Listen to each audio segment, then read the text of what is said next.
الحمد للہ رب العالمین والصلاة والسلام علی سید الانبیاء والمرسلین اما بعد فاعوذ باللہ من الشیطان الرجیم بسم اللہ الرحمن الرحیم۔ الحمد للہ پروگرام الفرقان میں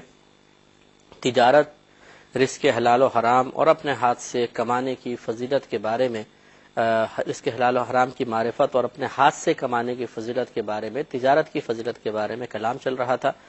اور جس حدیث پاک کی ہم شرح بیان کر رہے تھے اس کے کچھ حصے گزر گئے تھے۔ پہلی بات یہ تھی کہ اللہ تبارک و تعالیٰ پاک ہے، پاکیزہ چیز کو قبول فرماتا ہے۔ دوسرا، اللہ تعالیٰ نے نبیوں، انبیاء علیہ السلام کو رزق حلال کھانے کا حکم دیا، نیک عمل کی ترغیب دی، اور تمام مومنین کو اسی چیز کا حکم ارشاد فرمایا۔ اور اسی طریقے سے اللہ تعالیٰ نے مومنوں سے فرمایا کہ ہم نے جو کچھ تمہیں عطا کیا ان میں سے پاکیزہ اور حلال چیزیں کھاؤ۔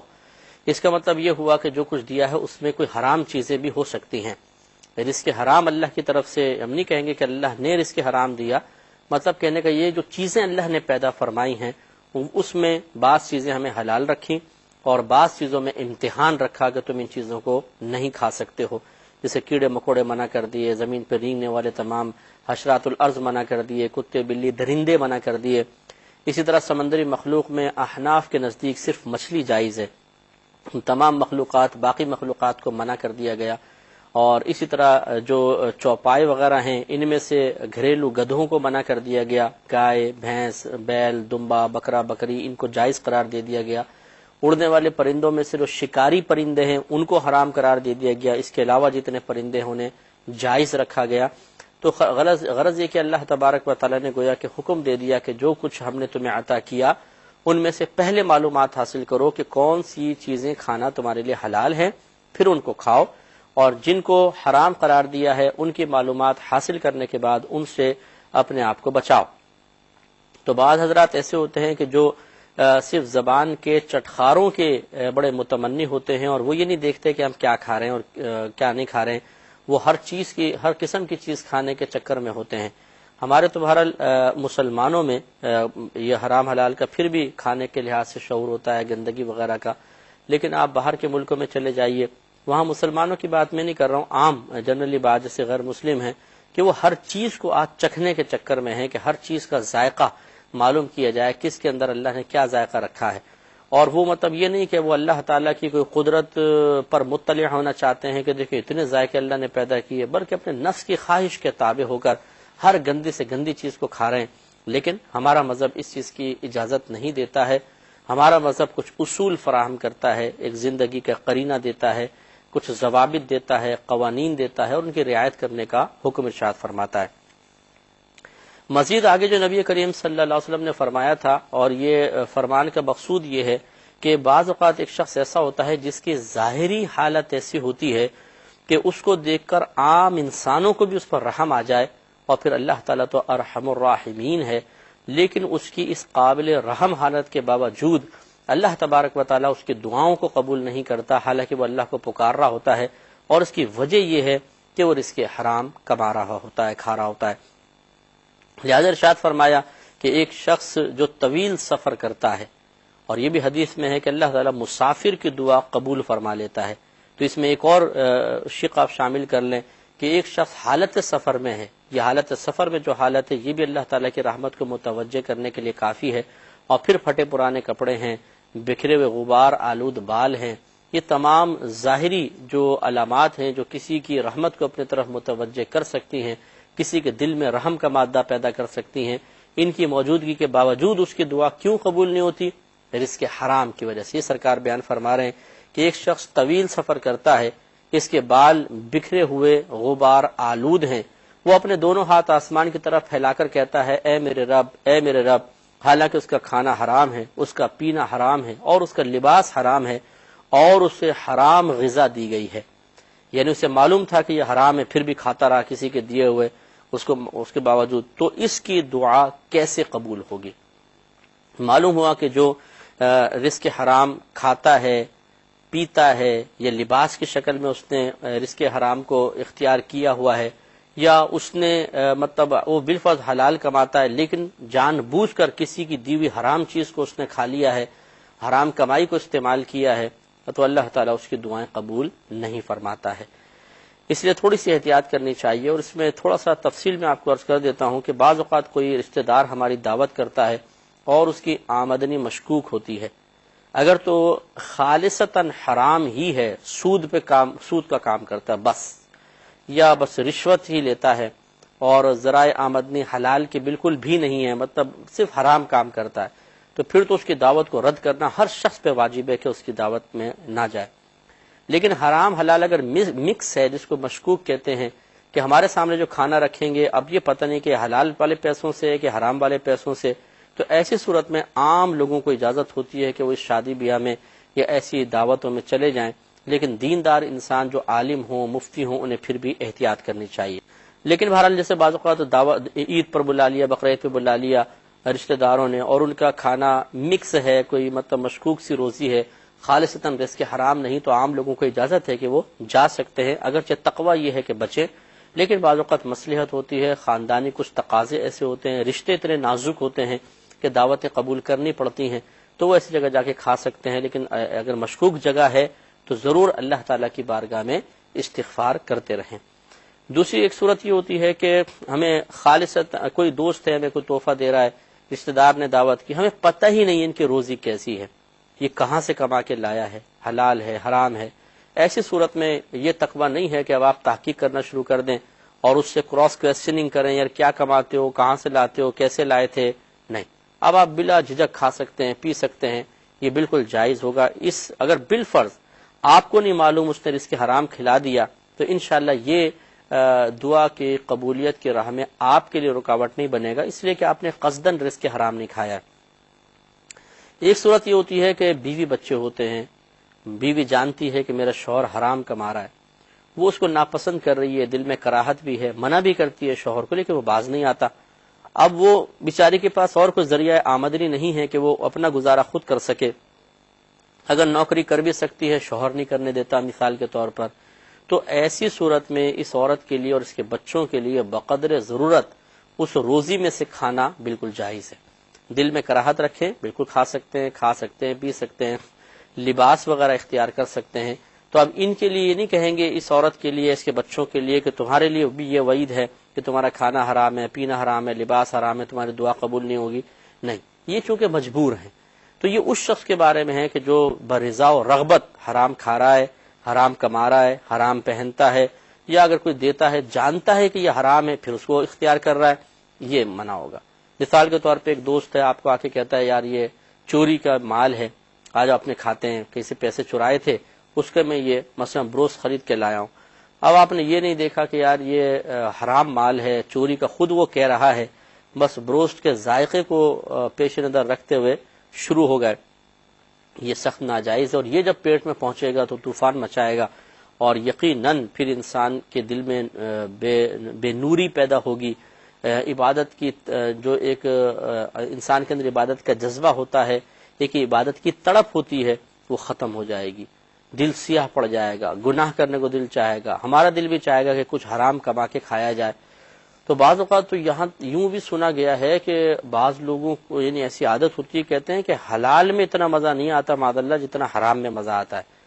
تو معاذ اللہ ثم معاذ اللہ، یہ ویسی بس آپ مثال سمجھ لیں کہ اگر ایک شخص بھنگی ہے، جمع دار ہے، اور وہ گٹر وٹر اتر کے گٹروں کے اندر صفائیاں کرتا ہے، نالیاں صاف کرتا ہے، تو اس کے لیے وہاں کی بدبو، وہاں کی گندگی کوئی معنی نہیں ہے. بلکہ اگر آپ اس کو ادھر سے دور کر دیں گے تو شاید وہ وحشت محسوس کرے کہ اس کے لیے یہی بہتر ہے. کہتے ہیں کہ ایک شخص بے ہوش پڑا ہوا تھا تو لوگ اس کو ہوش میں لانے کی کوشش کر رہے تھے، وہ ہوش میں نہیں آتا تھا. ایک شخص نے کہا میں اس کو ہوش میں لا سکتا ہوں. کہا کہ بھی کریں کوئی عمل. تو وہ گیا، اس نے نالے کی گندگی تھوڑی سی لا کر ایک لکڑی پہ اس کے ناک کے قریب کی، جیسے اس کے ناک میں گئی وہ اڑ گیا. لوگوں نے کہا یہ کیسا طریقہ علاج ہے؟ اس نے کہا میں جانتا تھا یہ اصل میں جمع دار ہے اور یہ اسی خوشبو کا عادی ہے. خوشبو مطلب بدبو کا عادی ہے، تو میں نے اس کے ناک کے قریب کی، دیکھو کیسے کرنٹ لگ گیا، اڑ گیا. تو یوں مطلب بعض اوقات انسان جب خود کسی گندگی کا عادی ہو جاتا ہے تو پھر اسے گندگی کے بغیر چین نہیں پڑتا ہے. تو یہ اس قسم کے لوگوں کے زبان پہ جملے جاری ہوتے ہیں کہ بھئی رزق حلال میں مزہ نہیں آتا، رزق حلال میں مزہ نہیں آتا جتنا حرام میں مزہ ہے. ہم تو حرام کھاتے ہیں، اس میں بہت مزہ ہے. معاذ اللہ ثم معاذ اللہ. ایسے لوگوں کو تجدید ایمان، تجدید نکاح بھی کرنا چاہیے کہ اس میں رزق حلال کی توہین ہے، تحقیر کا پہلو نکلتا ہے، اور حرام کی حوصلہ افزائی کی گئی ہے، گویا کہ اس کے لیے تعریفی جملے کہے گئے ہیں، اور یہ ایمان میں خلل بھی ڈال سکتے ہیں، اس لیے اس قسم کے جملے نہ کہے جائیں۔ تو آج سے پہلے جو معاذ اللہ کسی نے حرام کھا لیا اسے اللہ کی بارگاہ میں توبہ کرنی چاہیے، اور آئندہ احتیاط کرنی چاہیے کہ رزق حرام سے اپنے آپ کو بچائے۔ حضرت ابو ہریرہ رضی اللہ تعالیٰ عنہ سے مروی ہے کہ رسول کریم صلی اللہ علیہ وسلم نے ارشاد فرمایا کہ لوگوں پر ایسا زمانہ بھی آئے گا کہ انسان جو کچھ حاصل کرے گا اس کے بارے میں پرواہ نہیں کرے گا کہ وہ مال حلال ہے یا مال حرام۔ تو واقعی اب وہ دور یقیناً آ چکا ہے کہ اس میں اب کسی کو پرواہ نہیں ہے کہ کہاں سے پیسہ آ رہا ہے، حلال سے آ رہا ہے، حرام سے آ رہا ہے، کیونکہ ہمارے پاس علم نہیں ہے۔ ایک شخص یہ دعویٰ کرتا ہے کہ جی میں تو اپنے بیوی بچوں کے لیے رزق حلال کما رہا ہوں، لیکن جب آپ اس کے ذرائع آمدنی کو دیکھیں گے یا طریقے کو دیکھیں گے کہ جس طریقے سے وہ رزق کو کما رہا ہے، تو وہ بڑا خلاف شرع طریقے ہوتے ہیں بسا اوقات، اور اس شخص کو پتہ بھی نہیں ہوتا، وہ دعویٰ کر رہا ہوتا ہے میں رزق حلال کما رہا ہوں، لیکن اس کو پرواہ ہی نہیں ہے حقیقتاً کہ میں حلال کما رہا ہوں حرام۔ اپنے آپ کو صرف زبان سے نکلنے والے چند الفاظ سے خود انسان اپنے آپ کو دھوکہ دے کے یہ سمجھتا ہے کہ میں رزق حلال کما رہا ہوں اور بالکل اللہ کی بارگاہ میں سرخرو رہوں گا۔ ایسا نہیں ہے، ایسے شخص کی گرفت ہو سکتی ہے، لہذا بہت توجہ کرنے کی ضرورت ہے کہ اس قسم کے جو لوگ ہیں بیچارے جو حلال حرام کی تمیز بھلا بیٹھے ہیں انہیں توجہ کرنی چاہیے۔ دیکھیں، ایک ہوتا ہے کہ انسان مجبور ہو جاتا ہے بہت زیادہ حرام کمانے کی طرف، اگرچہ یہ مجبوری اللہ کی بارگاہ میں مجبوری نہیں ہے، لیکن میں ایک بات عرض کر رہا ہوں کہ مثال کے طور پہ بچیوں کی شادی کرنی ہے، بچوں کو تعلیم دینی ہے، اس کا خاندانی ایک سب خاندان کے اندر اونچے عہدوں پر ہے، پیسے والے ہیں، یا ایک مطلب متوسط طبقے سے تعلق ہے اور یہ بہت ہی مطلب لو طبقے سے اس کا تعلق ہے، اور بچوں کی شادی کے اندر پرابلمز ہو رہی ہیں۔ یہ چیزیں ہوتی ہیں بعض اوقات انسان کو حرام کی طرف مائل کرنے کی طرف، کہ وہ سوچتا ہے کہ جی حلال سے تو گزارا نہیں ہو رہا، حلال سے تو میں کچھ بھی نہیں کر سکتا ہوں، تو وہ حرام کی طرف بڑھ جاتا ہے۔ میں نے پہلے آپ کو کہا کہ یہ ہیلے بہانے آزار اللہ کی بارگاہ میں مقبول نہیں ہو سکتے، وہاں جواب دہ ہونا ہی پڑے گا۔ لیکن دنیاوی لحاظ سے دیکھنے والا پھر بھی کہتا ہے کہ یار یہ ذرا تھوڑا سا مجبور تھا تو اس نے ایسا کر لیا، دنیاوی لحاظ سے عرض کر رہا ہوں۔ لیکن بعض ایسے ہوتے ہیں کہ وہ دنیاوی لحاظ سے بھی مجبور نہیں ہوتے، کروڑوں روپے کا بینک بیلنس ہے، اربوں خربوں کا بینک بیلنس ہے، پھر حرام کی طرف لگے ہوئے ہیں، پھر ناجائز طریقے سے جھوٹ بول کر، فراڈ کر کر، دھوکہ دے کر پیسہ کما رہے ہیں۔ یہ سب کیا ہے؟ یہ اس کا مطلب ہے کہ اللہ تعالیٰ کی معاذ اللہ کوئی پرواہ نہیں ہے، گرفت کی کوئی پرواہ نہیں ہے، اور حلال ہے حرام ہے دیکھی جائے گی جی۔ اور ہم جیسے لوگ اگر کوئی شخص اس طرح رزق حلال کی ترغیب دینے کی کوشش کرے تو ہنسی آتی ہے، دقیانوسی سمجھتے ہیں کہ یہ اس دور میں کہاں گزارا ہوگا، یہ مولویوں کی باتیں ہیں، اور یہ مولوی لوگ تو بس حلوے مانڈے کھاتے ہیں یا مسجد کی روٹیوں پہ گزارا کرتے ہیں، تو یہ ایسا بول دیتے ہیں۔ حالانکہ ہر ایک ایسا نہیں ہوتا، الحمدللہ ہم نے تو کوئی مسجد میں امامت تک جوائن نہیں کی ہوئی۔ میں ایک بات آپ کو سمجھانے کے لیے عرض کر رہا ہوں کہ ہر شخص ایک برابر نہیں ہوتا، بہت سے لوگ رزق حلال کما رہے ہیں، سب کچھ کر رہے ہیں، اور تو یہ اس طرح کے جملے کہہ کر فوراً کسی کی نصیحت کو نظر انداز کرنا یا دوسروں کی نگاہوں سے بھی اس کی نصیحت کے اثر کو ختم کرنے کی کوشش کرنے کے لیے اس قسم کے جملے کہے جاتے ہیں۔ مولویوں کیا پتہ ہے، ان کو کیا معلوم دنیا کیا ہوتی ہے۔ تو ہم بھی اسی دنیا میں رہتے ہیں بہرحال، لیکن رزق حلال کے لیے بھرپور کوشش کرتے ہیں، اور الحمدللہ اللہ تبارک و تعالی ہمارا ایمان ہے کہ اس بات پر قادر ہے کہ انسان کو اس دور میں رہتے ہوئے بھی رزق حلال وافر مقدار میں عطا فرما سکتا ہے، اور فرما رہا ہے۔ ہم اس کو حاصل نہیں کرتے ہیں، ہم اس کے لیے صحیح پلاننگ نہیں کرتے ہیں، ہم اپنے بچوں کے لیے ایسے ذرائع مہیا نہیں کرتے ہیں کہ جس سے وہ رزق حلال اچھے انداز سے کما سکیں، بلکہ ہم ترغیب ان کو بعض اوقات حرام کی دے رہے ہوتے ہیں۔ تو اس طریقے سے ہم نے خود بھی حرام حلال کی تمیز کو بھلا دیا، اولاد کے لیے بھی بھلا دیا، اور اس کی وجوہات ہم نے آپ کو بتائیں کہ ایک تو علم دین کی کمی ہے، دوسرا دنیاوی تقاضے بہت زیادہ بڑھ چکے ہیں۔ ایک سبب یہ بھی بعض اوقات بن جاتا ہے کہ ہم نے عملی دنیا میں قدم رکھنے کے بجائے باقاعدہ ایک چیز کو خود محسوس کرنے کے بجائے کچھ نظریات اور خیالات پہلے یہاں پر فیڈ کر لیے ہوتے ہیں، اور پھر ان کے تقاضے کے مطابق عمل کر رہے ہوتے ہیں۔ مثلا بھئی اس دور میں حلال کمانا ناممکن ہے، اب ایک شخص ہے وہ رزق حلال کمانے کی طرف توجہ ہی نہیں کرتا ہے کہ چلو میں کرنے کی کوشش کرتا ہوں، نہیں، وہ پہلے اس کے ذہن میں جب یہ فیڈنگ ہو جاتی ہے کہ نہیں حلال تو کما ہی نہیں سکتے، گزارا ہی نہیں ہوگا، گھر والوں کی باتیں سن لی، دوستوں کی باتیں سن لی، اوروں کی، تو وہ اس چیز کے لیے یعنی رزق حلال کے لیے عملی قدم اٹھاتا ہی نہیں ہے، نہیں ہو سکتا، پہلے ہی ناممکن سمجھ لیتا ہے اور دوسرے کاموں میں لگ جاتا ہے۔ ممکن ہے، آپ ایسے ہنر سیکھ سکتے ہیں، ایسی بہت سارے شعبے ایسے ہیں کہ جس میں آپ ایک فنی مہارت حاصل کرنے کے بعد بڑے آرام سے ایئر کنڈیشن کمروں میں بیٹھ کر رزق حلال کما سکتے ہیں، پاسبل ہے۔ پلاننگ کی ضرورت ہے، سوچ بچار کی ضرورت ہے، اپنی توجہ کو مرکوز کرنے کی ضرورت ہے، اس قسم کے فاسد خیالات سے باہر نکلنے کی ضرورت ہے، اللہ تعالیٰ کی بارگاہ میں مخلصانہ انداز سے رجوع کرنے کی ضرورت ہے۔ اللہ تعالیٰ ضرور اسباب مہیا کرے گا انشاءاللہ، بشرطے کہ ہم خود اسباب حاصل کرنے کی کوشش کریں۔ تو ہمیں اب غور کرنا چاہیے کہ کیا ہم ان لوگوں میں ہیں جن کے بارے میں نبی کریم صلی اللہ علیہ وسلم نے یہ فرمایا کہ ایک زمانہ آئے گا کہ ان کو یہ پرواہ نہیں ہوگی کہ حلال کما رہے ہیں کہ حرام، یا ہم ان لوگوں میں سے ہیں کہ جو حلال کمانے والے ہیں، پرواہ کرنے والے ہیں، یا ان لوگوں میں سے ہیں کہ جو واقعی حرام حلال کے بارے میں کم از کم متفکر رہنے والے ہیں؟ کہ بعض اوقات ہوتا ہے ایک آدمی حرام کما رہا ہے لیکن وہ نادم ہوتا ہے، شرمندہ ہوتا ہے، وہ رو رو کے اللہ کی بارگاہ میں اپنے آزار بیان کر رہا ہوتا ہے کہ اللہ تعالیٰ میں بڑا معذرت چاہتا ہوں کہ میں واقعی یہ ناجائز کر رہا ہوں لیکن میں بڑا مجبور ہوں۔ اگرچہ جیسے میں نے آپ کو پہلے کہا کہ کسی کی اس طرح ریکویسٹ پر کوئی حرام حلال نہیں ہو جائے گا، لیکن وہ نادم ہے، شرمندہ ہے، اللہ کی بارگاہ میں رو رہا ہے، ہو سکتا ہے کہ اللہ تعالیٰ اسے درگزر فرما لے۔ احساس تو ہے، اور بعضوں کو احساس بھی نہیں ہوتا، بلکہ احساس دلانے والوں کا گلا گھونٹنے کے لیے وہ تیار ہوتے ہیں کہ خبردار جو ہمیں احساس دلایا، خبردار جو ہمارے اطراف میں رہنے والوں کو اس کا احساس بھی ہونے دیا کہ ہم کچھ غلط کام کر رہے ہیں، وہ اس کو حق، سچ، صحیح اور بالکل درست قرار دیتے ہیں اور اپنے فیصلوں کے